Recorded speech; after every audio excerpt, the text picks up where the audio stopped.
Hello everyone, thanks for joining us for the Superintendent's Report. I'm Carol Birdsong, and joining me is Williamson County School Superintendent Jason Golden.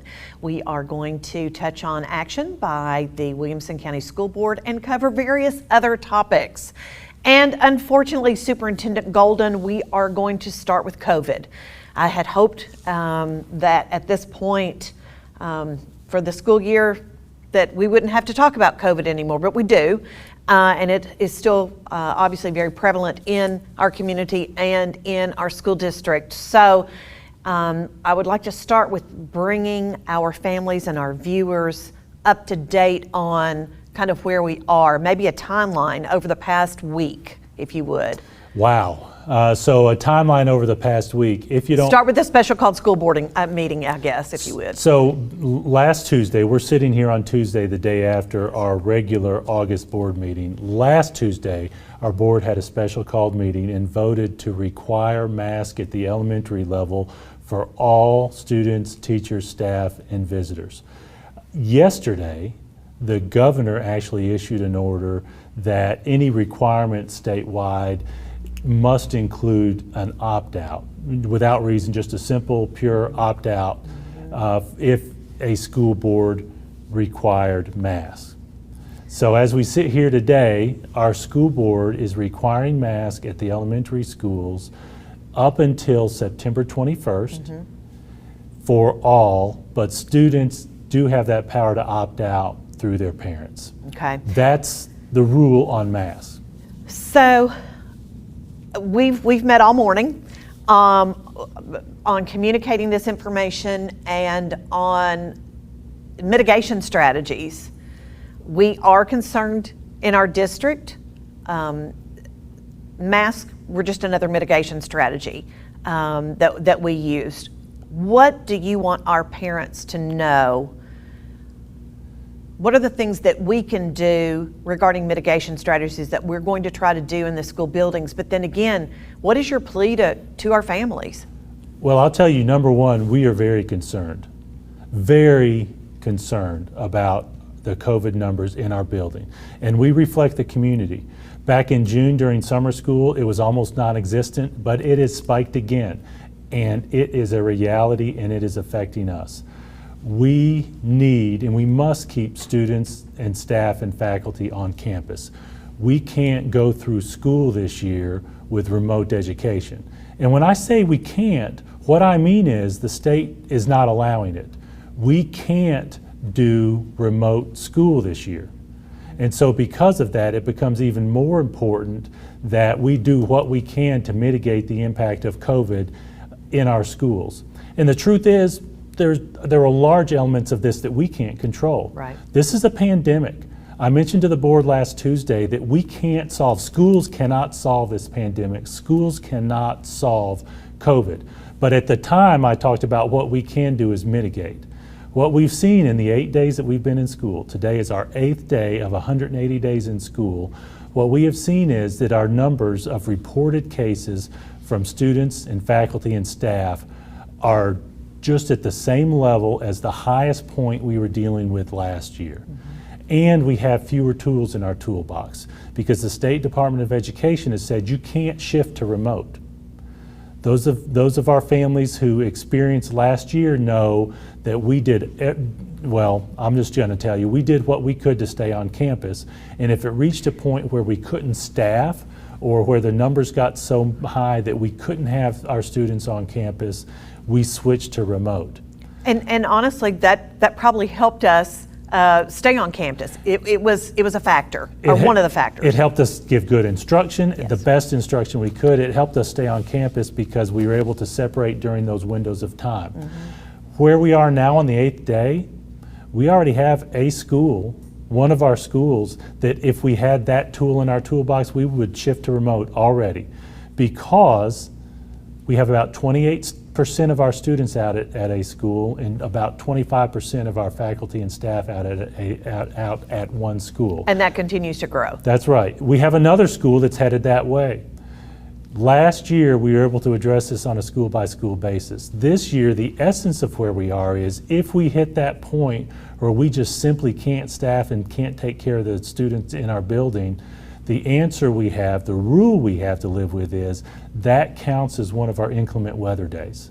And we have 10 inclement weather days built in across the length of our school year. We're in day 8. We have 180 days in the Tennessee school year, and we're already looking at the possibility for a school. So we've had some discussions about that, and we believe that we could break it down by school instead of having to close the whole school district for an inclement weather day. We could do that by school, but that gets really messy really quickly. We know at this early stage that the inclement weather days that we call them, they're officially called stockpile days based on the time we add in a particular school day. We know that we can break that down school by school. There have been times over the years where a school might have had a flooding issue where they had to be closed for a day for cleanup, et cetera. If we get to the point where we've run out of days because of actual weather events at the end of the year, the rule is that you have to go into the summer. As we're here on day 8 already talking about that risk, I have a serious concern that that's what we're going to be talking about in the spring. And what we know is there are elements of this that we can't control. But I want to talk about what we can control. Yes, please. Let's talk about some mitigation strategies that we're already doing. So as we prepared for this school year, we posted a mitigation strategies document on our health and wellness website. I encourage folks to look at that.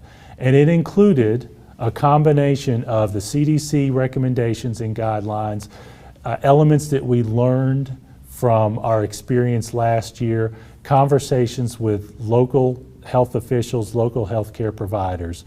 And those mitigation strategies are really the core of what we can do.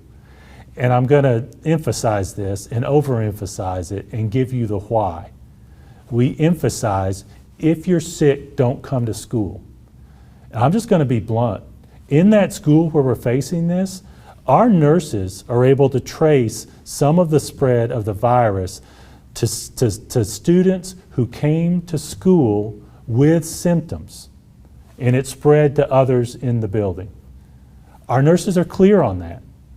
We have had some folks who went ahead and sent their children to school even though they were ill. I don't know how to be any clearer on this. Please, parents, faculty, staff, if you're sick, don't come to school. If you're a student, we will take care of you with your instruction. We have a lot more tools in our toolbox than we've had in the past. We're going to make sure that you're going to get your assignments. People get sick, that's okay.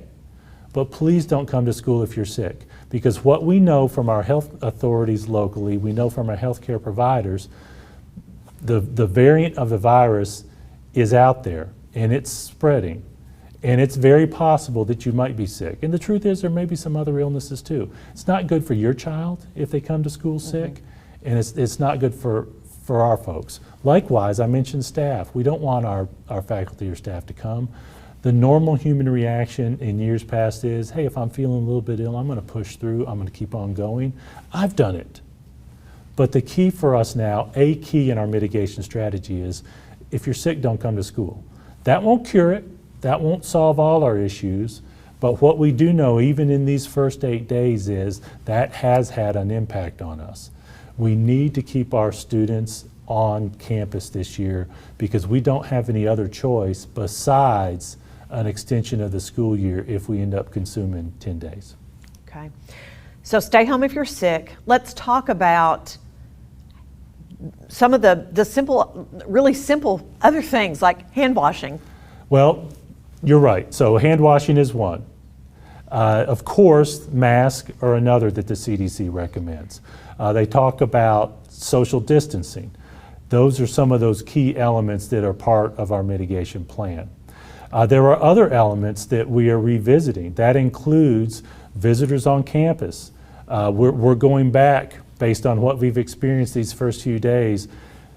Are there some other mitigation strategies that we need to add to where we are? But since you mentioned some of those, I do want to talk about that specifically. Some of those common sense things: wash your hands. If you're ill, stay at home. We continue to encourage masks, strongly encourage and recommend masks. I know we're going to talk about some detail about masks in a minute, but that's an important element of it. The governor himself spoke yesterday and started his discussion about schools with recommending vaccinations. I want to reemphasize what the governor has talked about. The CDC starts that in their school mitigation. They start on line one with vaccinations. We don't have any control over vaccinations. We're the schools. But the governor, the CDC, everyone we've seen from an authority standpoint has emphasized that vaccinations are really the best solution to resolving this. So I'm going to emphasize that. Consider getting vaccinated. Consider talking to your doctor about that. The governor actually specifically mentioned that. Talk to your doctor. Get your doctor's advice if you're nervous about the vaccine, if you're concerned based on what you've read. What we hear from the health authorities, we're not a health authority, but what we hear from them is considering vaccinations, that's a key. For us, the social distancing. The CDC Which is says, difficult. Let's be honest. It's difficult in a school setting to social distance, but we try. It's interesting that when the CDC talks about social distancing, they talk about being on campus is important. We agree. We want students on campus. To increase the likelihood of that, they say stay socially distanced up to 3 feet or more if feasible and when feasible. We're doing that. A year ago they talked about 6 feet. It's down to 3. In a classroom, by and large, with regular desk settings, we can maintain 3 feet distance or so. In some elementary classrooms, because of table settings, because they work in what we call cohort groups, we can't do that all the time, so we try to help those cohort groups stick together as much as we can to reduce that spread. Eating times, those kinds of things are a challenge. Indoors is a bigger challenge than outdoors. We know that the outdoor evidence indicates that that's much less likely for the virus to spread. So we're doing all those recommended mitigation strategies that we can do in a school. But quite frankly, we need our parents' help. We need our parents. Don't send your child to school if you're sick. Do what you can to help mitigate. Now we'll talk about masks in a little bit more detail. When we started school a week and a half ago, we started with a strong recommendation that families wear masks.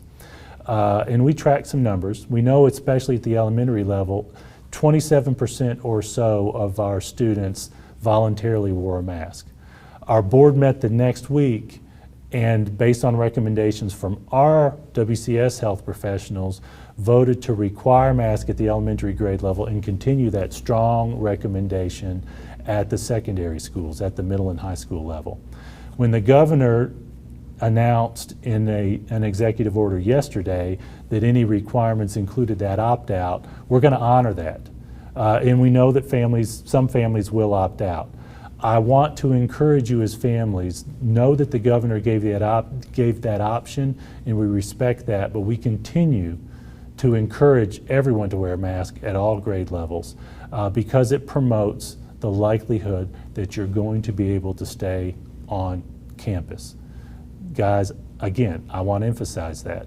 We strongly encourage that. At the elementary level, our board had actually set up a requirement for a month to see how it went.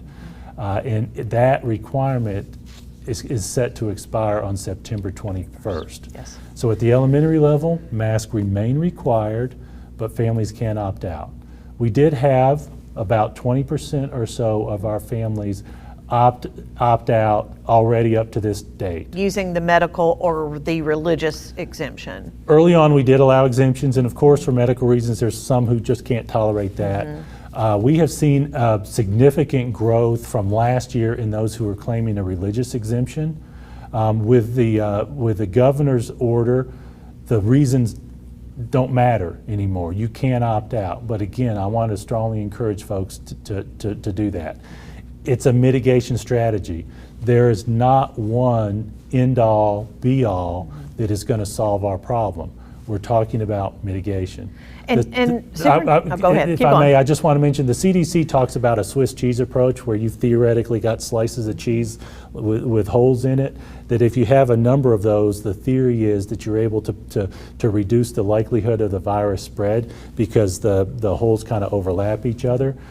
There's no one end-all be-all, but the more we can do with those mitigation strategies, the more likely we can keep students on campus. And that's really the whole point. We want students on campus in school because we know that's where they learn the best. Students learn best.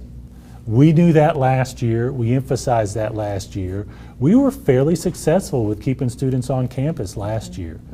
We did have that state tool that if we couldn't staff it because of quarantines, because of positive cases, we could go off campus temporarily. That tool is no longer in our toolbox. Again, we now we consume one of our stockpiled inclement weather days if we just flat can't do it. And we only have 10 built into the calendar. I know we're emphasizing this. Well, because I don't think people understand that. We haven't shared it that broadly. We even have our staff members who did not realize that had changed. And so I think our families and community needs to have that information. And one concern I have is, this is a pandemic. Schools can't control it. No matter what we do, it may not be enough. But it's important for us to do everything we can because it might be enough. And so that's why we're continuing to emphasize that. Okay. Well, we've spent about 15 minutes on COVID. So let's transition into a few other topics that we need to discuss because that is the umbrella that is over us, but there are many other things going on in Williamson County schools right now. Like instruction? Like really good school? That is true. That is true, but that's not what I want to talk about yet. I want to talk about enrollment. Our enrollment has increased. And we're over projection, so talk about that a little bit. We continue to grow. For budgeting purposes, we actually projected a growth of 1,016 students when we did all our math and projections. From the preliminary numbers we have, it looks like we've met that already or exceeded it.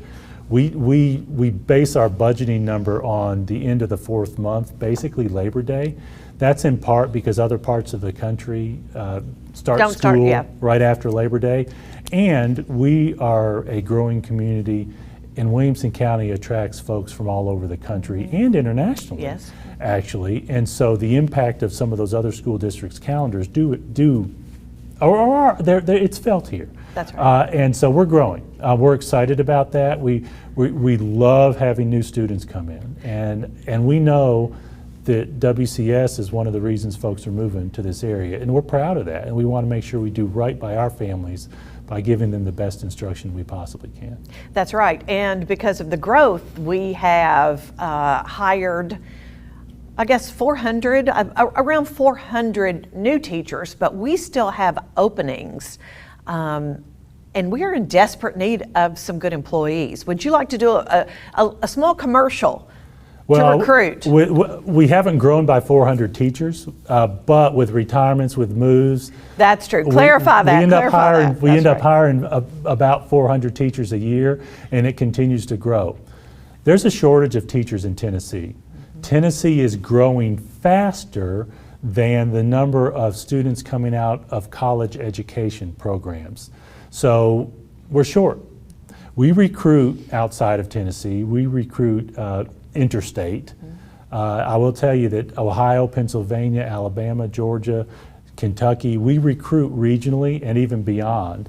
And often as someone moves to our community as a result of a job, their spouse might have a teacher's license, and so we recruit in that way. I was going to say, go ahead and give that plug for the new people who've just moved in. Yeah, and I will say the state has taken some good steps towards facilitating licensure in Tennessee for those moving out of state. There are new tools for those folks moving in to facilitate that, but we're short. Okay. Our typical shortage that people hear about across the country is a WCS issue as well. Special education teachers, world language, the sciences, math. there is a shortage nationwide for teachers, especially for those. We've had an interesting experience. Even ELA, English Language Arts, is short this year for us. I've talked to many of my peers in Middle Tennessee. They're experiencing that as well for English Language Arts. Interesting. So those shortages, from our perspective, are continuing to grow. In addition to that, our market from an unemployment standpoint is pretty wonderful right now. We know that a lot of folks hit a very difficult time when COVID shut down so much about a year ago. Right now, the unemployment rate is almost zero, and we're feeling that too. Yes. We're short on bus drivers, we're short on special education teachers assistants, cafeteria workers, a lot of those support positions that give direct services to our students are short. And so I do want to encourage those of you who are watching this, if you or a family member are interested in getting benefits, health insurance benefits, doing something good for students, check us out. Look for a job with us. It's a great schedule because you're on the schedule of your children or grandchildren. Also for bus drivers, if you want to get up in the morning, do something good for children, have the midday free. Go play a round of golf, come back and drive the afternoon round. Yeah, we talked about pickleball, whatever. Come back and drive. For those full-time drivers who really work in the morning and in the afternoon, we offer full-time benefits. So it gives you that health insurance. Plus, for a bus driver, you see a child at the beginning of the day, you see a child at the end of the day. You're those bookends for a child's good experience. Our students love their bus drivers, they do. So if you are interested in a position with Williamson County Schools, and we hope that you are, go to our website at wcs.edu and look for the employment section and check out the job openings that are there. I also want to mention that USDA is covering the cost of meals again for our students. So we encourage all families to take advantage of that. The USDA is extending what they did last year as a result of COVID and are not charging for school lunches. We're getting reimbursed by the USDA for every one of our school lunches. And our numbers have jumped up. Our food service director, James Remedy, tells me that school lunches are becoming more and more popular. Cool. It must have been that cute promo that the communications department did to encourage students to partake. I am positive that that's a chunk of it. I'm sure it is. Now, I will tell you another part of that is the quality of our food is high. The food's good. It's also healthy, and so we're excited about that. We're excited that that's growing. There is a certain components that make up a reimbursable meal. So your cafeteria folks can help you process through that. And then I'm just going to say, according to the students, they still like having that lunch account balance so that they can go buy like extra pizza or extra ice cream or things like that. Ice cream is, it's so good. We do have a la carte. We do have a la carte offerings, chips, ice cream, etc. Ice cream's probably the most popular. I love a sundae cone every once in a while. All right. All right. On to some additional business. Let's segue into our cultural strategy plan and the work that we have done up to this point regarding that. Well, in the last few years, we have heard from a number of our students and families about their concern related to their children feeling safe on campus, their children being comfortable reporting bullying incidents, just the culture surrounding our schools. We do an excellent job with instruction, but we learned from our families that they had concerns about where we were with helping all students feel safe. So we actually contracted with existing budget money, Fostering Healthy Solutions, which helped us go through the process of hearing from our community about their needs and their perspective, really in that context of students feeling safe. And the Fosters also helped us take steps towards developing some strategic planning related to this. And the Fosters have completed their work. We actually presented to the board a 3-page synopsis of their work, which described what they did, their conclusions, and some recommendations. So our board's looking at that right now. And we are going to take that and develop some strategic plan elements to take some steps to help improve that culture for our students. And I want to emphasize a couple of points that we learned through this process about folks' concerns.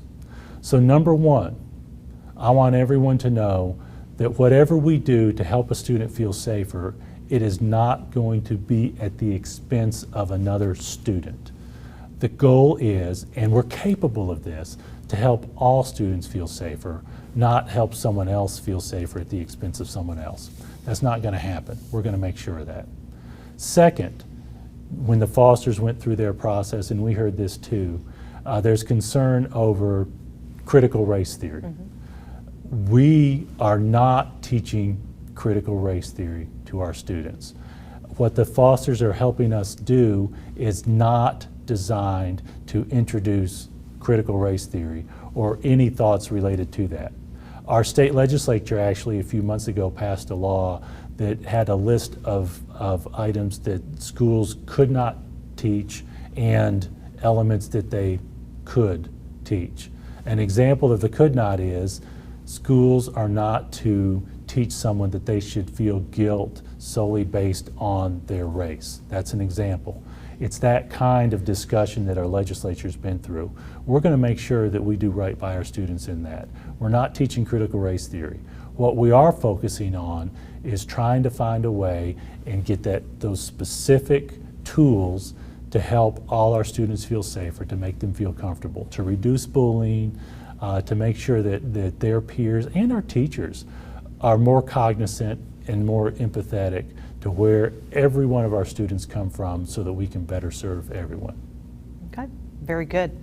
Our time is almost up. So I want to end this with some athletic information. We have students from 5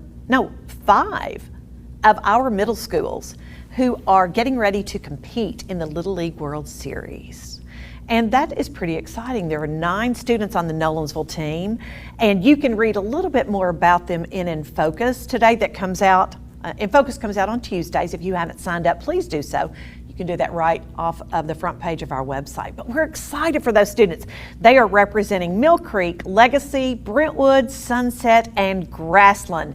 Their first game is on Thursday, August 19th at 2. So yay for those students. It's pretty neat. I grew up north of Atlanta, and I still think about the East Cobb baseball team that played in the World Series. For some reason, I was about that age when they made that.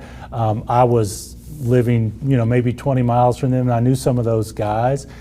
It's something that will never leave those players. Yes. It's so neat for them. Yeah. I was able to listen to an interview that one of the coaches of the Nolensville team did with one of the radio stations, and it was very interesting. He described the mitigation strategies that the Little League folks have put on. They're in essence in a bubble, kind of like the NBA did last year. Right, and they've limited spectators now too as well. Okay. So that's another step they've taken. But right. we're so excited for them. Who knows what kind of a difference that experience is going to make in those students' lives. Yeah. From our perspective, we support them.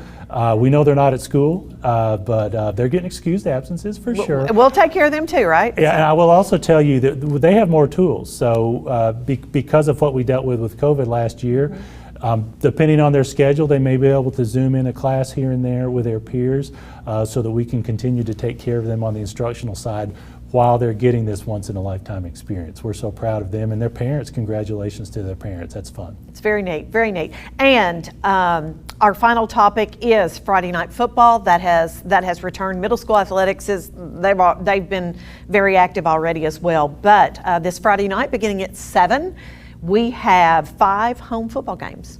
So, and then three away. So, last year we were able to get that season in, and we had some wonderful successes. Summit was state champion. Summit won a state championship. This year we know more, and the outdoors is a great place for folks to be. We're so excited for football, girls soccer starting up, cross country. It's gonna be- Volleyball? We got a lot. We have a thank lot you. going on. It's going to be a great year. I do want to say that we are following the guidance of TSSAA in our athletic programs. TSSAA rules apply to us for our athletic programs. Mm-hmm. It's a great group. TSSAA is actually it's a member organization where the members are the leaders, and we definitely respect the work they do. Okay, very good. Our time is up. So we'll do this again next month. All right, thank you. Okay, thank you. And thank you for joining us for the Superintendent's Report.